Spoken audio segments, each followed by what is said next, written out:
Up next on Sci-Fi Fantasy, R.U R, Recon Unit Robot by Greenstrawberry.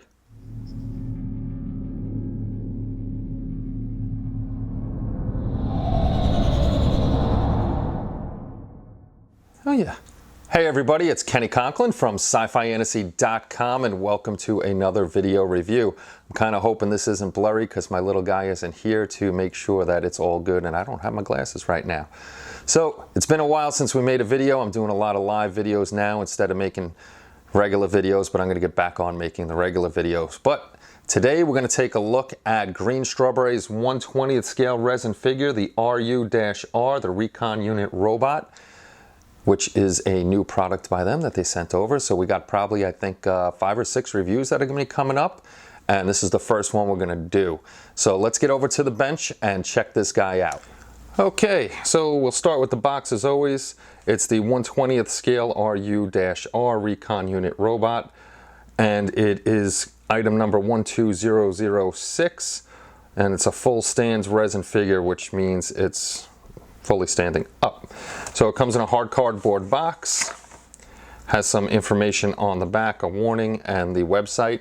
So let's get into this box and see what the guy looks like. The first thing we'll take a look at is the instruction manual, and instead of being regular paper like the PE sets, this is a shiny paper and in color. Down below shows you all the parts here, and it shows you where the pour stubs are that you need to cut everything off. I got to check this pour stub. Hopefully that's really thin around the gun itself. Then it goes into building the figure, how to put his arms, the weapon in, all that good stuff, and then it shows you it fully assembled, and on the back it has the robot fully assembled. So let's take a look at the robot itself. The robot itself is a resin model kit, and it comes in the plastic bag here. So we're going to open that up and we'll show you all the parts that are inside. So the first part that we'll take a look at is his leg, and as you can see, it's nice and cleanly cast. You have a big pour stub up top, and there's a lot of mechanical parts in the casting itself. There's no flash, well, a little bit of flash, but that's just wiped off right there. You got joints in here, springs, straps. I mean, it's fully detailed. Even the bottom of his foot over there is detailed. So they did a really nice job on here, nice and clean. Looks very robotic. It's not just a couple of bars and then nothing, but there's a lot of detail in here. And the same thing goes for the other leg. Same thing, highly detailed with ball joints for the foot and the kneecap, and then you got pistons and stuff and a little spring over here and straps holding this guy on here. So let's take another look at another part. Next up, we'll take a look at his arms. Again, fully mechanical with mechanical parts in there. Joints at his elbow. More pistons, more joints on the side there. There's a little flash around the knuckles and stuff. That's easily taken off, sanded down. The only thing you'll have to do is take the little bit of flash out of his hand, and everything else is very, very clean. And again, you got the big pour stub on the bottom, which is nice, and you could cut that off and then get rid of the little pieces a lot easier than having the pour stub right on the piece itself. And then this is the other hand. This is the one holding the pistol grip of the weapon. And again, you got the joints, the pistons and stuff like that, metal bars. Here's your joint right here, more metal, and his hand is nice and clean too. With this one, you just got to take out the little piece in there. So everything's looking good. Again, with your pour stub here not attached directly to it, so you could cut the big thing off and then work finely with these smaller pieces here. It's really nicely cast. I really like this. It looks very mechanical. So let's take a look at some more stuff. Okay, so the next thing we're going to look at, this is actually the scarf to go around his neck. If I could get it a little closer for you, because this is a smaller piece. You can see the detail on the back of the scarf. You just got to cut that little bit out right over there. But unfortunately, the other half of the scarf here was broken off the pour stub, but it looks like it's broken in the right spot. And you just have to take this little piece of flash out here, and you can see the creases and folds in the cloth itself. So hopefully that is broken right where it needs to be. If not, some Abe's epoxy sculpt or something like that can join the two pieces and you can sculpt that in. That's not really that big of a deal, but it's just unfortunate it broke off. So let's look at some more stuff. Next up, we'll look at the ammo pouches. Actually 6 come in the kit that are identical to each other. So you get the ammo pouches over here. You can see the creases in the ammo pouches. They're connected here, so you got to be careful when you're cutting them off. You don't want to do any damage to the top over there. So you got to be careful, cut that off the big stub, and then slowly take this off so you don't ruin anything at all. Very nicely done again. And like I said, you got 6 of these. It's the same thing on the other one, the exact same items. Let's take a look at the next piece. So I actually lied to you. The other pouches actually comes with 12 of them. I actually got 15 in this kit, so that was a mistake, but there's supposed to be 12 of those ammo pouches.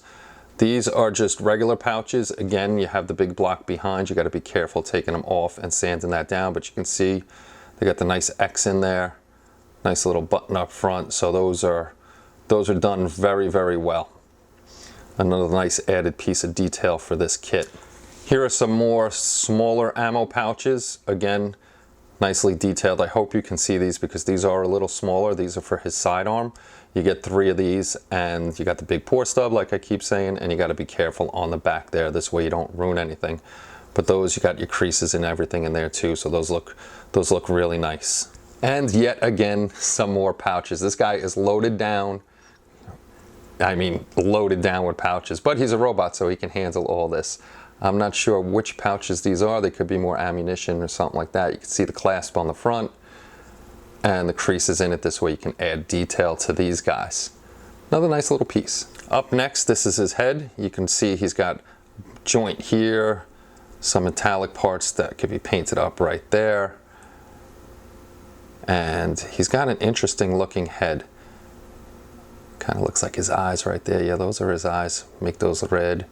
He's definitely a robot looking guy. He's got detail on the top of his head.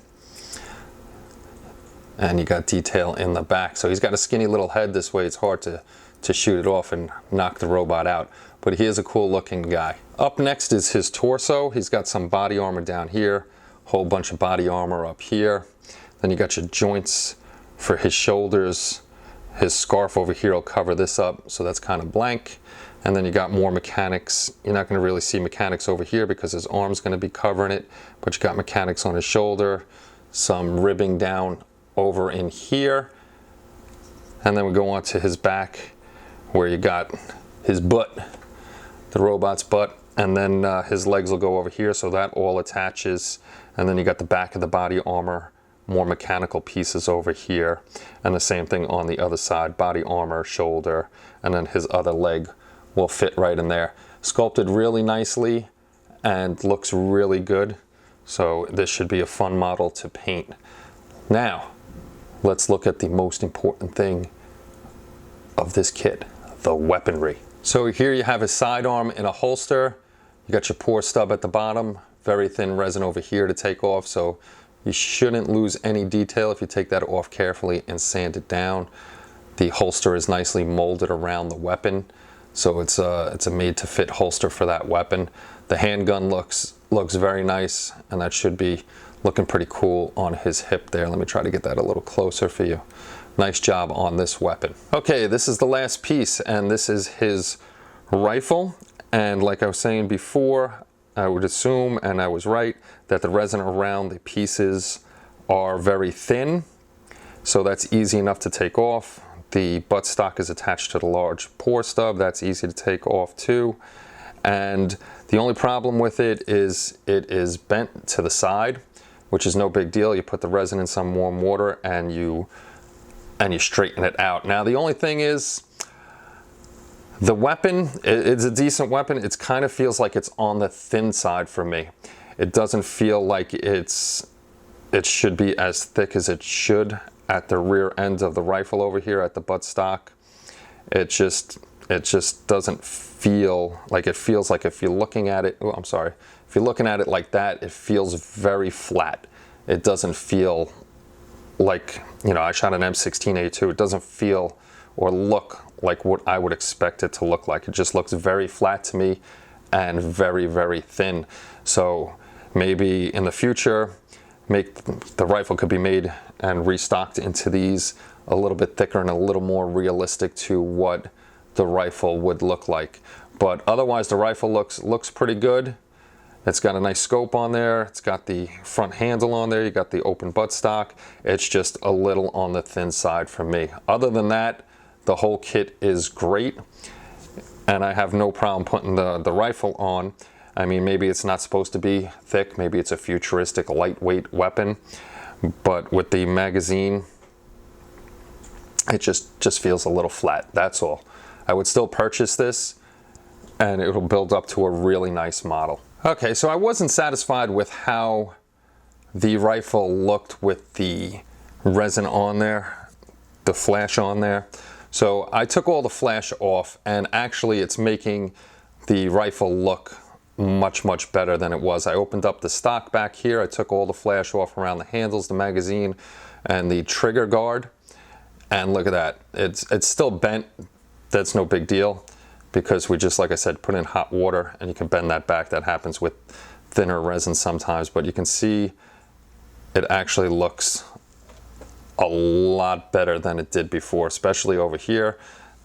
That resin was making this look ultra thin and flat, but now that I have it off, much better. And I'm assuming maybe they made the stock that thin over here. It's supposed to be a folding stock or something like that. So I was wrong about my opinion on it to begin with. Once I took the resin off, much better looking weapon.